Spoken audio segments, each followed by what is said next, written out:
Salut tout le monde! Donc aujourd'hui je vous fais une capsule assez rapide, assez intéressante. C'est sur mon top 5 des aliments humains qu'on peut donner à nos chiens. Top 5 des aliments humains qu'on ne doit vraiment pas donner à nos chiens. Donc on commence ça tout de suite. En numéro 5, j'aurais les pois verts. Très bas en calories, choisissez des pois verts qui sont pas de sel ajouté. C'est santé, c'est des légumes, puis c'est super bon pour nous tant que pour eux. Numéro 4, qui je pense est le préféré de mes chiens, presque, c'est des morceaux de pommes. C'est super bon pour nettoyer leurs dents, il y a beaucoup de vitamine A, de vitamine C et ainsi que c'est une très bonne source de fibres. Puis en plus, ça l'aide à nettoyer leurs dents et à leur donner une haleine qui est un peu plus fraîche. Donc le numéro 3, j'irais avec la citrouille qui est un super aliment. Vraiment, ça les aide avec tout ce qui est des problèmes de digestion. Puis en plus d'être une super bonne source de vitamine A. En numéro 2, j'en aurais comme deux à ex-aequo, ok? J'aurais les carottes et le poulet. Si vous voulez même aller un petit peu plus loin et vous voulez rajouter un peu plus de protéines à la nourriture de votre chien, je vous dirais d'aller même avec du canard, mais sinon le poulet ça fait très bien le travail. Ça rajoute un petit peu plus d'épicé à son repas, en plus d'avoir plus de protéines. Puis les carottes, elles, sont super bonnes en tout ce qui est carence en vitamine A, vitamine C, très bonne source de fibres aussi. En plus de contenir presque pas de calories. Le numéro 1, je pense que c'est comme le numéro 1 pour comme tous les chiens, c'est la beurre de peanut. Sans sucre, sans sel, c'est le numéro 1, c'est une super bonne source de protéines, de vitamine A, de vitamine E.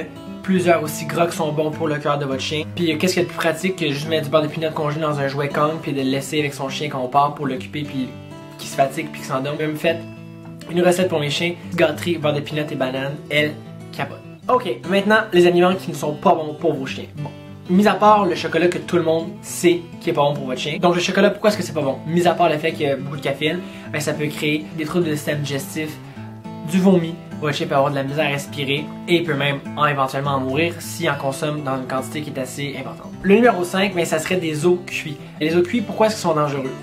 C'est que l'os cuit en fait est très dur et peut couper une région dans la gorge de votre chien et ça, il peut même s'étouffer avec lui.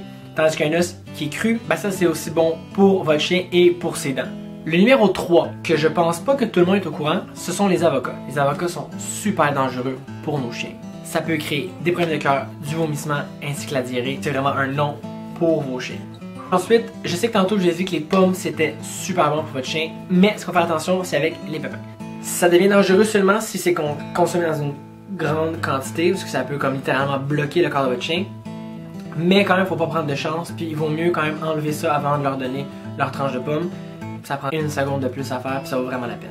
Donc aussi, tout autre ingrédient en général qui est à éviter, c'est tout ce qui est sel, sucre, ail, oignon, raisin, même tomate et de la rhubarbe. Ça, c'est vraiment à éviter pour votre chien.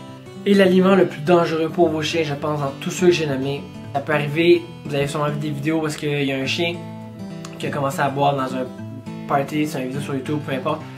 Parce qu'il y a un chien qui a réussi à consommer de l'alcool, puis là vous voyez, puis là il marche, puis il y a de la misère, puis les gens trouvent ça drôle. Ça peut créer l'intoxication, le manque de coordination évidemment, l'acidité extrêmement élevée pour votre chien et ça peut mener à un coma et même la mort très rapidement, à déconseiller fortement. Donc tous des ingrédients qui sont peut-être un petit peu plus fins, ou plus discrets, auxquels est-ce qu'on est vraiment pas sûr. Moi je pense à de la menthe, de la coriandre, basilic, persil et même du curcuma. Il n'y a pas d'inquiétude à ce niveau-là, ça aussi c'est très bon pour vos chiens, ne vous en faites pas. J'espère que j'ai pu vous aider un peu à vous enligner qu'est-ce qui est bon, qu'est-ce qui ne l'est pas du tout. C'est sûr que vous pouvez faire aussi vos propres recherches, aller voir d'autres ingrédients, j'ai juste nommé 5 de chaque, il y en a des centaines, bons et pas bons, que vous pouvez vous-même faire. Vous pouvez essayer même de faire des petites gâteries, des recettes maison, santé. Les chiens vont adorer, les chiens aiment toujours ça quand on fait quelque chose pour eux, ils ressentent tout l'amour qu'on met là-dedans, toute la préparation. Alors voilà, c'était ma petite capsule sur les aliments qui sont bons et qui sont conseillés pour vos chiens et les autres qui sont à éviter fortement. Alors j'espère que j'ai pu vous aider au moins à vous enligner avec ça. Puis moi je vous dis à la semaine prochaine et à bientôt!